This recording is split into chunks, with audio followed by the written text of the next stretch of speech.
Good evening. मैं वंदना पालीवाल आपका sure पाठशाला में स्वागत करती हूँ। जैसा कि हमने आपको पहले एक सेल के बारे में बताया था कि सबसे पहले सेल की खोज किसने की? रॉबर्ट हुक ने की। उसके बाद एंटोनी लीवेनहॉक ने बताया लिविंग सेल के बारे में, रॉबर्ट हुक ने नॉन लिविंग सेल के बारे में। उसके बाद में कौन आया था? स्लीडन एंड स्वान आए थे। फिर कौन आया था? रडोल्फ जी आए थे। इतनी बातें हमारी प्रीवियस वीडियो में हो चुकी थी।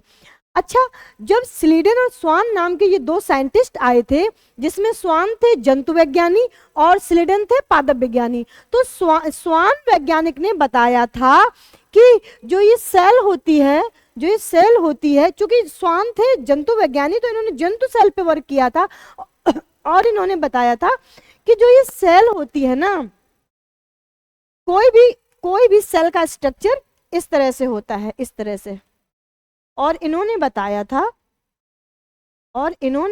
था कि कोई भी जो सेल होती है उसके आउटर मोस्ट पार्ट जो होता है, आउटर मोस्ट मतलब बाहरी पार्ट, जो ये बाहरी पार्ट होता है, इसको इन्होंने बताया था कि जंतु विज्ञान सेल में सेल वॉल की जगह एक कला पाई जाती है। क्या पाई जाती है? एक मेम्ब्रेन पाई जाती है। क्या पाई जाती है? एक मेम्ब्रेन पाई जाती है। एक मेम्ब्रेन पाई जाती है। क्योंकि ये जंतु वैज्ञानी थे तो इन्होंने इस मेम्ब्रेन का नाम, ये ऐसे ये न्यूक्लियस होता है, बीच में सारे लिक्विड द्रव भरे होते हैं, ये सेल होता है। रफ आइडिया में बनाया है, ये सेल होता है। सेल का जो आउटर पार्ट होता है, स्वान जी ने बताया, सेल का जो आउटर पार्ट होता है वो एक मेम्ब्रेन से घिरा रहता है, वो एक पतली मेम्ब्रेन से घिरा रहता है।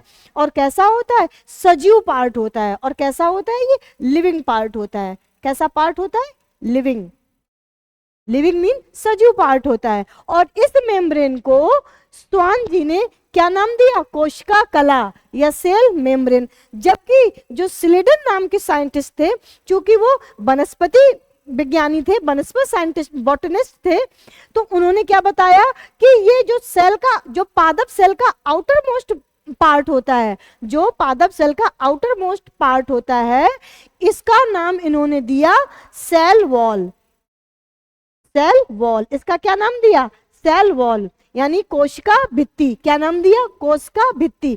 तो क्या हमें समझ में आया? जो स्लीडन और स्वान नाम के साइंटिस्ट थे, स्वान ने तो एनिमल सेल पे वर्क किया, तो उन्होंने बताया सेल की जो आउटर मोस्ट पार्ट होती है वो पतली कला से और सजीव से कला से घिरी रहती है, तो इन्होंने नाम दिया सेल मेम्ब्रेन यानी कोशिका कला। और जो स्लीडन नाम के साइंटिस्ट थे, इन्होंने पादप सेल पे काम किया, तो इन्होंने बताया कि जो पादप सेल की आउटर मोस्ट भाग होता है, पार्ट होता है, वो सेल वॉल होता है, जिसको बोला जाता है कोशिका भित्ति। इन्होंने कोशिका भित्ति का नाम दिया। तो हम यहाँ से कह सकते हैं, we can say here that, कि जो सेल मेम्ब्रेन होती है ये किसमें पाई जाती है? एनिमल सेल में पाई जाती है। जो सेल मेम्ब्रेन होती है वो किसमें पाई जाती है? एनिमल सेल में पाई जाती है। और जो ये सेल वॉल होती है ये किसमें पाई जाती है? प्लांट में। ये किसमें पाई जाती है? प्लांट में। ये किसमें पाई जाती है? प्लांट में।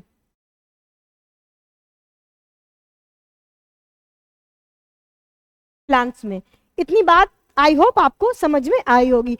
नेक्स्ट पार्ट होता है सेल का साइटोप्लाज्म। कौन सा पार्ट होता है? साइटोप्लाज्म। तो जो अभी हमने ये बनाया हुआ है ना स्ट्रक्चर, ये भी आप देख पा रहे होगे, ये स्ट्रक्चर जो बनाया हुआ है, जरा ध्यान से सुनना। जो साइटोप्लाज्म होता है, कोशिका द्रव होता है, कि शब्द से ही समझ में आ रहा, द्रव यानी कोई एक ऐसा पदार्थ जो कैसा होगा? लिक्विड होगा। ये कोशिका द्रव जो है, ये सेल मेम्ब्रेन या सेल वॉल और न्यूक्लियस, ये क्या है? न्यूक्लियस, सेल मेम्ब्रेन और न्यूक्लियस के बीच में पाया जाता है। कोशिका द्रव क्या होता है? कोशिका द्रव एक गाढ़ा चिपचिपा पदार्थ होता है जो सेल मेम्ब्रेन और न्यूक्लियस के मध्य में पाया जाता है। ये वाले स्थान पे के मध्य में पाया जाता है। और ये साइटोप्लाज्म जो होता है, इसी में कोशिका के सारे अंग, जिनको बोला जाता है कोशिकांग, इसमें कोशिका के सारे अंग जिसको बोला जाता है कोशिका अंग, जैसे माइटोकॉन्ड्रिया हुआ, माइटोकॉन्ड्रिया हुआ, माइटोकॉन्ड्रिया हुआ, लाइसोसोम हुआ, लाइसोसोम हुआ, गोल्गी काय हुआ, सेंट्रोसोम हुआ, ईआर हुआ, ठीक है, एंडोप्लाज्मिक रेटिकुलम, ये सारे के सारे कोशिका के अंग होते हैं। जैसे हमारे अंग होते हैं, हर काम करने के लिए अलग अलग अंग होते हैं, ऐसे ही सेल के भी अलग अलग काम करने के अंग होते हैं। सारे के सारे अंग, कोशिकांग साइटोप्लाज्म में पाए जाते हैं। साइटोप्लाज्म क्या होता है? ये एक चिपचिपा गाढ़ा पदार्थ होता है जो कि न्यूक्लियस और सेल मेम्ब्रेन के बीच में पाया जाता है। अब जो हमने आपको बताया वही कोशिका द्रव में ही सारे के सारे कोशिकांग डूबे रहते हैं। अब नेक्स्ट पार्ट है आपका सेल का कोशिकांग। तो कौन कौन से कोशिकांग होते हैं? अभी हमने आपको बताया, माइटोकॉन्ड्रिया हो गया, सेंट्रोसोम हो गया, लाइसोसोम हो गया, राइबोसोम हो गया, सेंट्रोसोम हो गया, गोल्गी कॉय हो गया, एंडोप्लाज्मिक रेटिकुलम हो गया, न्यूक्लियस हो गया। ये कुछ क्या है? कोशिका के अंग हैं, जिसमें मेन अंग है न्यूक्लियस। अगला पार्ट है आपका न्यूक्लियस। न्यूक्लियस को सेपरेट आगे और डिटेल में बताएंगे। फिलहाल जो सेल है, जो सेल के पार्ट है, मेजर 5 पार्ट, इनको आप देख लीजिए और आई होप समझ में आया होगा। वंस अगेन रिकॉल करते हैं, पार्ट ऑफ सेल में सबसे पहले पार्ट होता है सेल मेम्ब्रेन का, जो कि आउटर मोस्ट पार्ट होता है, लेकिन किसमें? Eukaryotic cell and animal cell में। दूसरा सेल वॉल, ये किसमें होता है? प्लांट सेल में और यूकैरियोटिक सेल में। तीसरा साइटोप्लाज्म, जो होता है सेल वॉल या सेल मेम्ब्रेन के और न्यूक्लियस के बीच में गाढ़ा चिपचिपा पदार्थ, इसी में सारे के सारे कोशिकांग डूबे रहते हैं। और कोशिकांग कौन कौन से होते हैं? अभी हमने आपको बताया, माइटोकॉन्ड्रिया, लाइसोसोम, राइबोसोम और गोल्गी कॉय आदि, ये सब कोशिकांग होते हैं। और इसका मेजर कोशिकांग होता है केंद्रक। आई होप आपको पार्ट ऑफ सेल समझ में आया होगा। अगर आपको ये मेरे द्वारा बताया गया इन्फॉर्मेशन अच्छा लगा हो तो प्लीज़ वीडियो को लाइक करिएगा और हमारे चैनल को सब्सक्राइब करिएगा प्लीज़। Thank you.